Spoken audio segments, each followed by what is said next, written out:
On my desk sits a photograph of my father and me. It was taken 3 years ago at the annual party at Greenwich Country Club. Father has his hand on my shoulder, and Mother is smiling gracefully beside us. Father always used to say, "Family is our greatest treasure." Elizabeth, a new client has arrived. They're looking for property along Long Island Sound. Jane, my secretary's voice brought me back to reality. Soft spring sunlight streams through the glass-walled office of Williams & Associates Real Estate.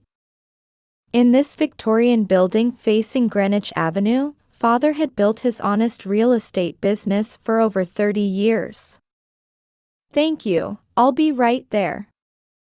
Please prepare a list of properties over $3 million.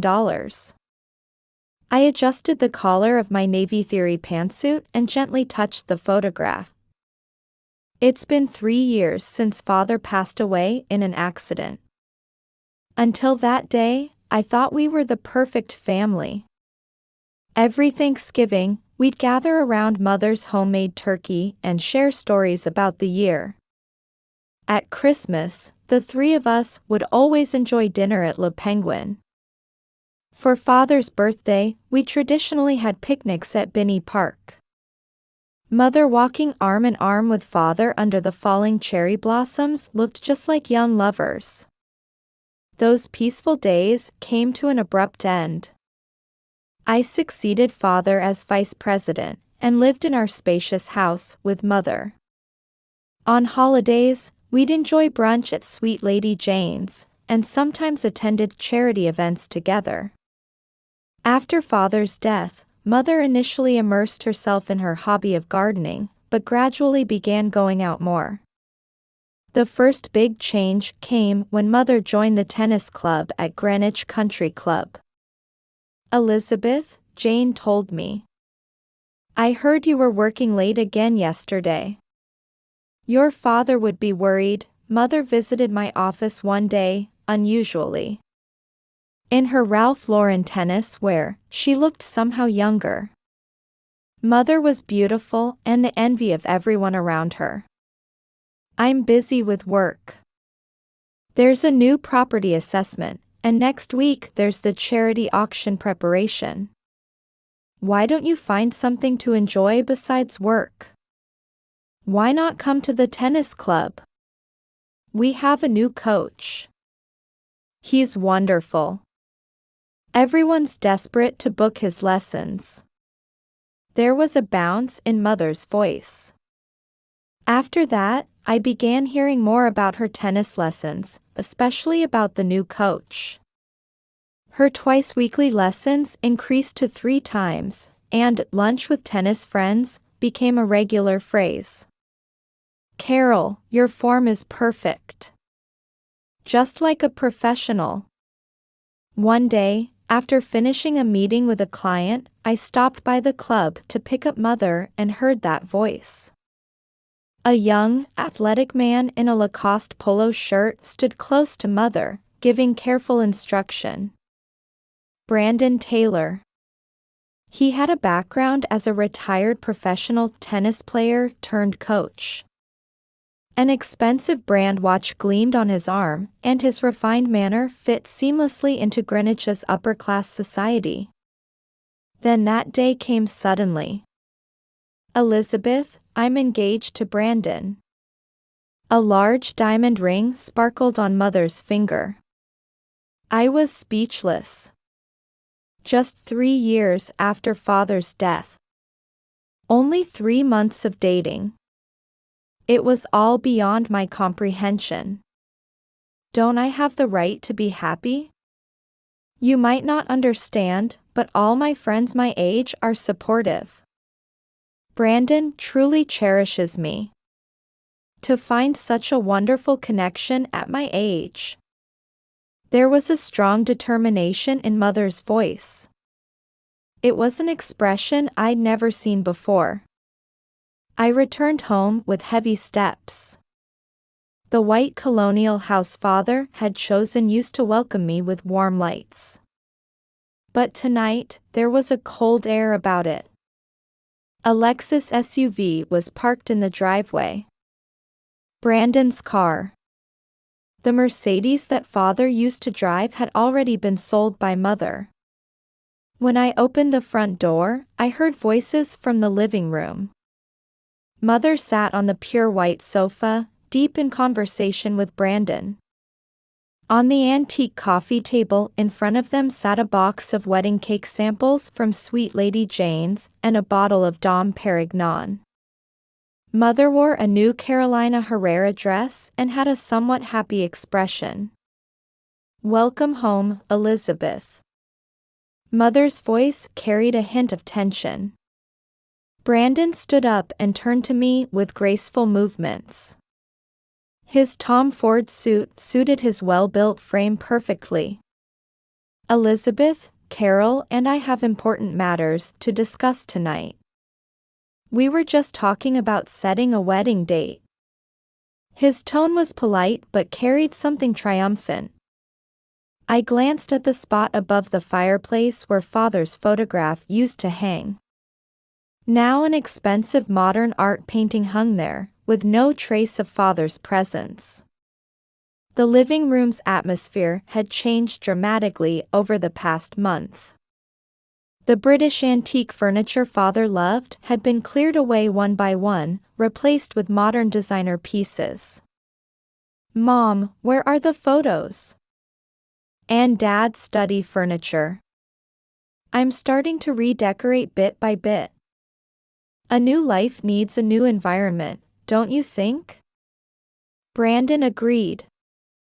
He has an excellent eye. He found some lovely furniture at the interior shop on Greenwich Avenue.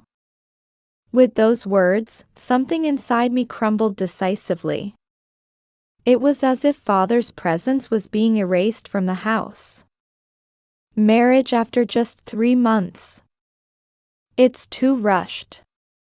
"Mom, how much do you really know about Brandon?" "Elizabeth." Mother's voice grew stronger. "This is my life. It has nothing to do with you. I'm still young. I have the right to enjoy life." "Nothing to do with me?" "Dad's been gone barely 3 years. And Brandon is younger than me.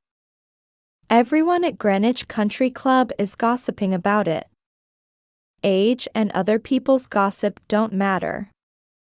Besides, Thomas would want me to be happy. If only that accident hadn't happened." Mother's voice trembled slightly. But Brandon quickly took her hand and smiled gently at her. The moment father's name was mentioned, I couldn't contain my emotions anymore. There were still many questions about the truth of father's death. "Do you really think so? Then why haven't you checked Brandon's background? A professional tennis player? That's strange. There's no record of him in the ATP rankings. According to my research." At that moment, Brandon's expression tensed slightly. But he quickly covered it with a smile. "Carol, I understand your daughter. She's worried about you. But our love is real. I promise to make you happy." Mother seemed completely captivated by those words. Brandon put his arm around Mother's shoulder in a protective gesture. However, his eyes held a calculated coldness. "Mom, please. Just a little more time. At least until you know him better." "Enough." Mother suddenly stood up and went upstairs. I instinctively followed her. When I confronted her in the upstairs hallway, there was an unfamiliar anger burning in her eyes. The setting sun streaming through the hallway window cast a red glow on her anger-filled face. "How long do you plan to interfere in my life? Since your father died, you've been treating me like a child. Even with the company, you make decisions without consulting me. "Mom, I'm just worried." Dad would. Before I could finish, Mother threw open the door to my room. The next moment, my clothes and mementos were being thrown into the hallway. The photo frame I made with Mother in kindergarten, the family photo album from high school graduation, the Christmas ornaments we had decorated together until last year. That's enough. This is my house. You have no right to be here anymore. In the confusion, I could only stand there stunned. From downstairs came Brandon's seemingly concerned voice. My belongings continued to be thrown into the hallway.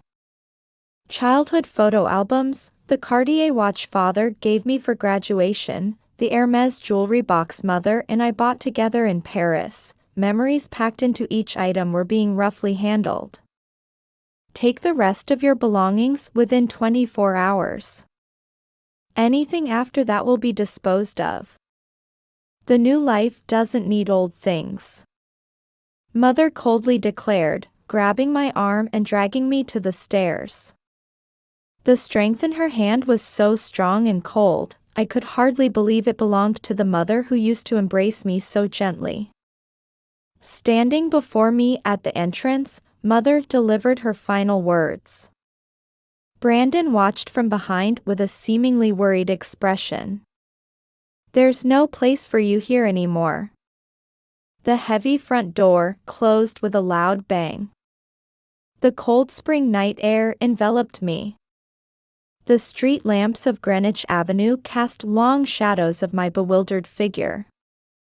It started to rain. Light raindrops trickled down my cheeks. I couldn't tell anymore whether they were tears or rain. Dad, why has Mom changed so much?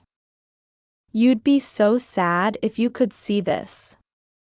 At my feet lay a hastily packed carry-on bag and several mementos. The rain grew stronger, continuing to fall as if washing away my existence. I started my new life in a luxury condominium unit on the top floor of the Delamar Residences, located on a quiet street just off Greenwich Avenue. From the windows, I could see the calm waters of Long Island Sound, with luxury yachts floating in the distance. Miss Williams, Mr. Martin is on the phone. At the intercom message from the concierge, I hurriedly cleared the documents from the living room. Contact from George Martin, Father's old friend and our family lawyer, always carried important meaning. George, what is it? A gentle voice resonated through the receiver. Elizabeth, I'm sorry, but could you come to the office right away? There are important documents that Thomas left with me. Something I need to show you. His voice carried an urgency I'd never heard before. Walking down Greenwich Avenue after the rain, I remembered my last conversation with Father. That day, he had a more serious expression than usual, started to say something, then stopped. The next day, he was gone forever in a single-car accident on the highway. Martin and Associates law office was on the 5th floor of a historic stone building. George, his hair streaked with white, bowed his head and led me to the reception room. Sit down, Elizabeth. I want you to see this. What he pulled out was an old envelope. On the front, in Father's handwriting, was written final will and testament. This, why now? It was Thomas's instruction. With the condition, when Carol decides to marry again. My hands trembled. Had Father foreseen something? The contents of the will were surprising. All shares of Williams and Associates real estate were to be held in trust after Father's death. Mother's lifetime gift was limited to the house and personal assets. Regarding the company shares, it was explicitly stated that they would all be transferred to me when mother's marriage was decided. This will seem as if your father had foreseen something. I sighed deeply at George's words. But why did father? Thomas was a cautious man, especially about the company's future. At that moment, my cell phone rang. It was from a detective acquaintance at the Greenwich Police Department. Miss Williams, there's been progress on that matter. Information about Brandon Taylor, or rather, Stephen Collins. I immediately straightened my back. Stephen Collins. That's his real name. Over the past 3 years, he's committed similar marriage fraud in at least 3 states. The total damages exceed $6 million. However, the evidence isn't decisive enough for prosecution. After hanging up, I explained everything to George. He nodded with a serious expression. I understand. I'll introduce you to a reliable private investigator. He should be able to gather concrete evidence. From that day, our investigation began in earnest. Mother's wedding was approaching in a month. I heard the Delamar Greenwich Harbor's Grand Ballroom had been reserved and invitations sent out. However, none had reached me. Not being invited to the wedding might actually be advantageous. I murmured to father's portrait. Outside the window, the evening sun was setting over Long Island Sound. Over the next 2 weeks, we conducted a thorough investigation. We tracked Brandon's, or rather Stephen's movements one by one. His professional tennis player career was completely fabricated. Instead, we found records of him swindling property from wealthy middle-aged women one after another. Miss Williams, we've gathered crucial evidence. Private investigator James Foster visited with a thick file. Inside were Stephen's criminal records, copies of forged identification documents, and most shocking of all, numerous photographs. This photo was taken in Los Angeles. It's exactly the same pattern with victim Jane Morrison. He approached her as a tennis coach at an upscale club, engaged within 3 months, then disappeared just before the wedding. This was after $2.5 million had been withdrawn from her account. Looking through the file, I formulated a plan. The coolness I inherited from father and my desire to protect mother intersected within me.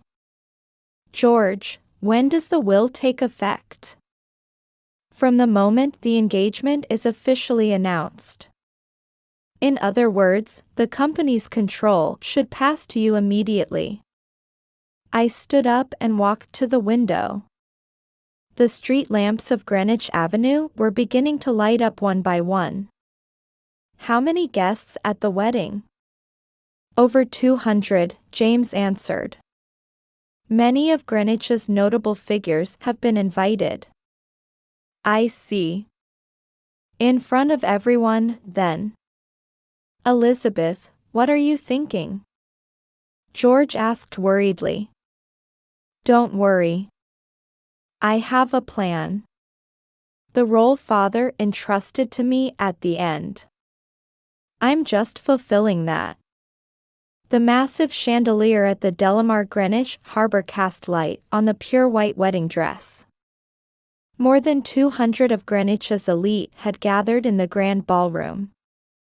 Mother wore an expression overflowing with happiness, gracefully clinging to Brandon's arm. I stood in the shadow of a pillar at the edge of the venue, quietly watching the ceremony proceed. Dressed in a black theory pantsuit, the Cartier watch father gave me gleamed faintly. Everything's ready? George approached from behind.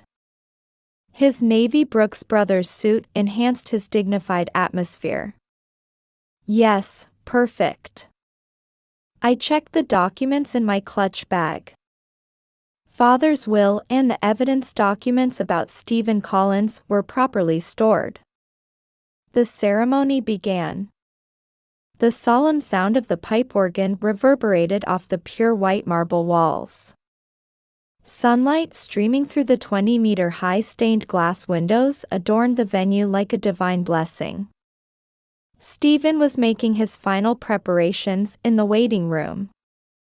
He didn't seem to have noticed my presence yet.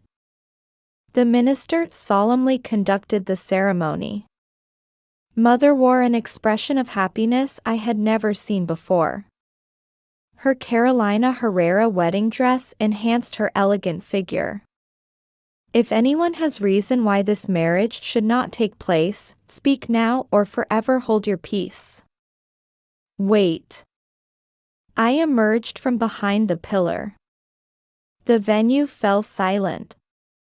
As Mother showed an expression of surprise, I slowly began walking toward the altar. Only the sound of my heels broke the silence. Elizabeth. Why are you? Mother's voice trembled. Brandon tried to maintain surface composure, but clear agitation showed in his eyes. Mom, look at this. I quietly took out the will. This is the final will Father left. It was entrusted to George, to be opened when Mom decided to marry again. The venue buzzed with murmurs. Brandon's expression tensed slightly. And one more thing. Shall we talk about your true identity? Mr. Brandon Taylor, or should I say, Mr. Stephen Collins? At that moment, the blood drained from his face. I'll show everyone your true nature. I signaled toward the screen. Evidence began appearing one after another on the large screen at the front of the venue. Evidence of career fraud. Arrest records. And most shocking, testimonial photos from past marriage fraud victims. A heavy atmosphere filled the elegant ballroom. My voice cut through the silence. Approaching wealthy middle-aged women, posing as a tennis coach, getting engaged within 3 months. This is his fraud pattern. Shut up. Brandon suddenly shouted. His voice was no longer that of a refined gentleman. These are all lies. You're trying to frame me. But at that moment, 3 women entered through the back doors of the venue. Lies, you say? After ruining our lives. It was Mrs. Jane Morrison. The victims I had secretly sent invitations to. The blood drained from Mother's face. Mom, it's okay. You're safe now. I placed my hand on Mother's shoulder. At that moment, police officers entered from the back of the venue. Detective Anderson from Greenwich Police approached with a resolute manner. Brandon tried to escape, but it was futile. He was restrained by police officers and led away in handcuffs through the Delamar's luxurious marble hallway. Mother trembled in my arms. Elizabeth. I'm sorry. It's okay, Mom. It's all over. While the venue was in chaos, my heart felt strangely peaceful. The wind blowing in from Long Island Sound, along with the light streaming through the stained glass, seemed to herald a new beginning. By the window overlooking Greenwich's cityscape, I spoke to Father in my heart. I had now fulfilled Father's wishes. And above all, I had protected Mother. That must have been what Father wanted most. A year later in spring, Greenwich Avenue was in full cherry blossom bloom. In the Williams & Associates real estate office, Mother and I sat facing each other over morning coffee. Elizabeth, could you look at this? It's a new property near Binney Park. Mother elegantly sipped her Starbucks Reserve latte while handing me the property file.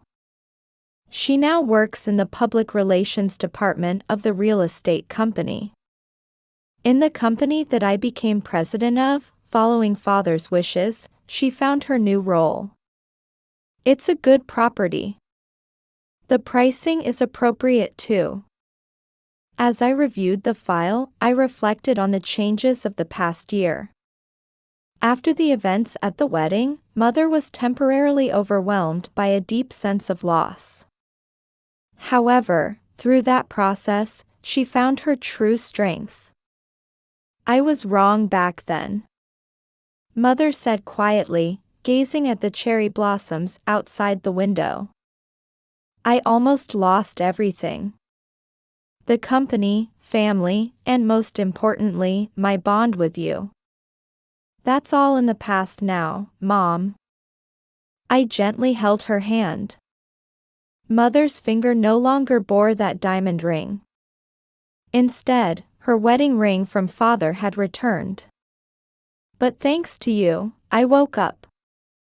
That day, when you revealed the truth at the wedding venue, I was so ashamed, but at the same time, I felt deeply relieved.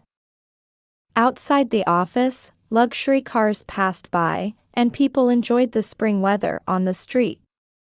As usual, there was a line of people enjoying brunch in front of Sweet Lady Jane's. You've grown stronger, Mom. I truly believe this. Mother has now established a support group for marriage fraud victims and regularly gives lectures at Greenwich Country Club. Her experiences seem to resonate with many women. Yes. Back then, I couldn't imagine living with such forward momentum. Mother smiled while adjusting her new Hermes scarf. Her expression no longer showed the vanity or impatience of before. Instead, it held a calm confidence. At that moment, the office television began broadcasting news. The sentence has been finalized in the serial marriage fraud case. The court has sentenced defendant Stephen Collins to 15 years in prison. The defendant had in at least 3 states. Mother let out a deep sigh. I donated all the proceeds from selling that ring to compensate the victims. My recklessness ended up hurting others. But you honestly acknowledged that and took action. That's what matters.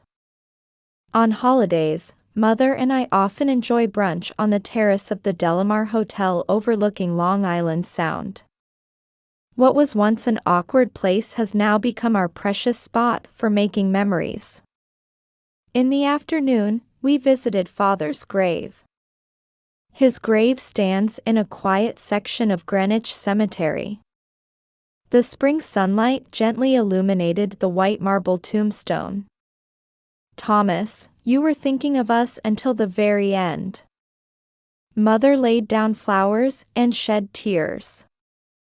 The deep love contained in the will. It was his final gift to protect the family.